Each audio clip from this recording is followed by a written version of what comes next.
We begin in Afghanistan, but not with a story you're used to seeing.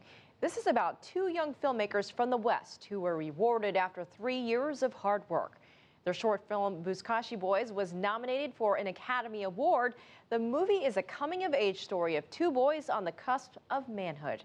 CCTV's Sean Callebs actually has a connection to this film and joins us live from Los Angeles with the details. Sean.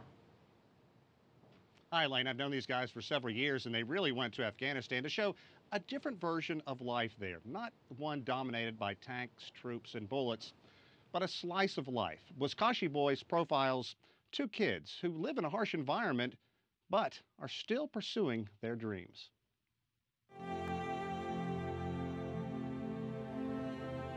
Even under the harshest, most unforgiving conditions, sometimes a gem is exposed amid the rubble in a place like Afghanistan. Ariel Nazar is the executive producer of the short film Buzkashi Boys. Well, for me, it's really about building bridges. All of my work in Afghanistan is about building a bridge between Afghanistan and the rest of the world. I mean, that's why I went there. That bridge led him from among the most hostile environments on Earth to the most surreal. It's Oscars Day. An Oscar nomination and the spotlight in the heart of Hollywood. A chance of a lifetime for American director Sam French and Nazar, a Canadian Afghan. This is a country that it's in a terrible shape right now. So something like this, it brings so much dignity and so much pride to the country. Buzkashi Boys is a coming-of-age story about two young boys living a harsh existence in Kabul who dream of becoming Buzkashi riders. Buzkashi is the Afghan national sport, sort of a rustic polo where riders clutch a goat carcass. Start here. When I say action, go, okay?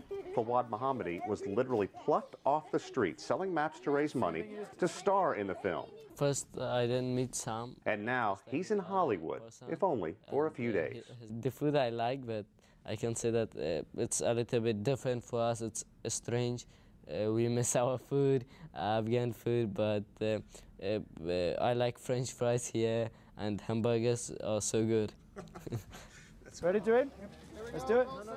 The filmmakers received money in the low six figures from the U.S. State Department to fund the film. In an odd twist to this story, in 2011, I worked for the State Department in Kabul, in part overseeing the Buzkashi Boys grant. I was at their film shoot at this devastated building called Darliman Palace. My boss at the time was retired Foreign Service Officer Gary Pergel, who now lives in San Diego. Well, I think we were in many ways financing hope. That was one of the main things that the U.S. government was doing at that time, and especially with our media and communications. We were bringing people together. We were letting them see that actually there might be a great future in Afghanistan if we can just get people to start being a little more moderate in their views.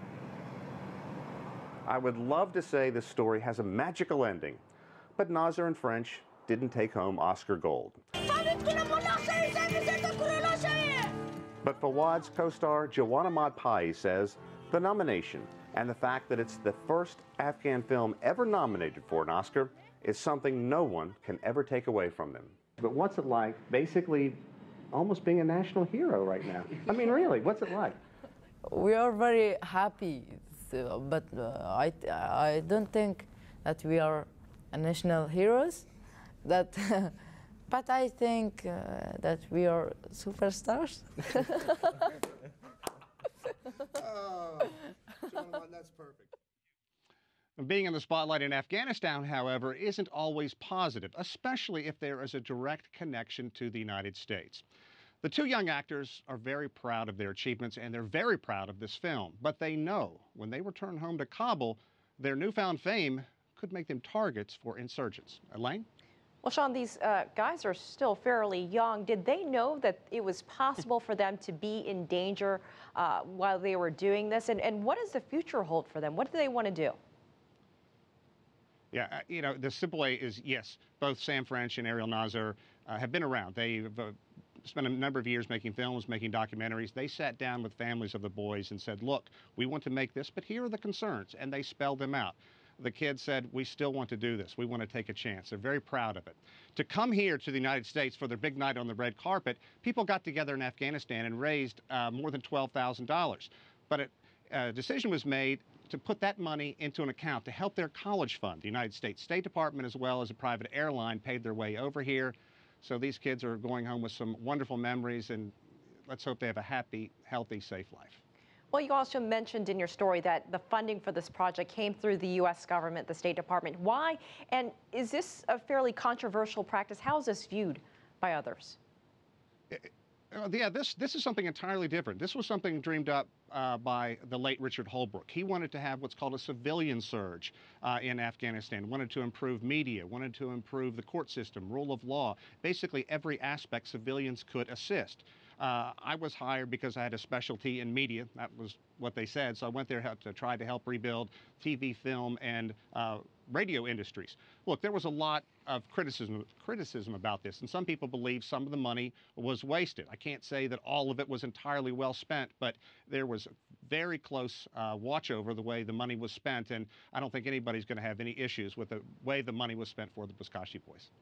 And Sean, what about the future of the producer and director of this film? Obviously, to be nominated for an Oscar is fairly prestigious. What do they want to do next? Are they going to stay in this type of work?